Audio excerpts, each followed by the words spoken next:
नमस्कार. धक्कादायक बातमी समोर येते.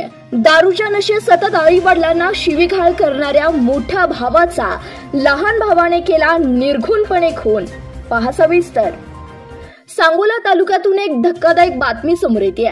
दारूच्या नशेत सतत आई वडिलांना शिवीगाळ व त्रास करणाऱ्या मोठ्या भावाचा लहान भावानेच धारदार शस्त्राने खून केल्याची खळबळजनक घटना चिंचोली तालुका सांगोला येथे घडली आहे. ही घटना 16 एप्रिल रोजी सकाळी 11:15च्या सुमारास शिवरत्न पेट्रोल पंपाजवळ मनोहर घाडगे यांच्या शेतालगत घडली.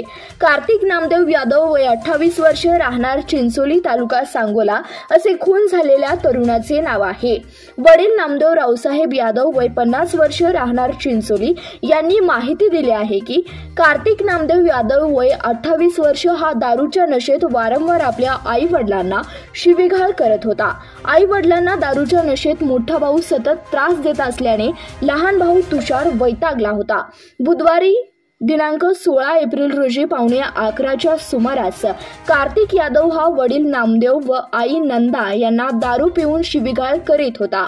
सततच्या शिवीगाळ करण्याच्या प्रकारामुळे वैतागलेल्या तुषार नामदेव यादव वय 25 वर्ष याने रागाच्या भरात चाकूसारख्या धारदार शस्त्राने कार्तिकच्या डाव्या बाजूच्या बगलेत भोसकून खून केला. या प्रकरणी नामदेव रावसाहेब यादव यांनी दिलेल्या फिर्यादीनुसार सांगोला पोलिसांनी यादव यांच्या विरुद्ध गुन्हा दाखल करण्यात आलाय. पोलिसांनी तुषार यादवला अटक केली आहे. धन्यवाद. प्रतिनिधी संतोष शेडगे, CBS न्यूज मराठी, सांगोला.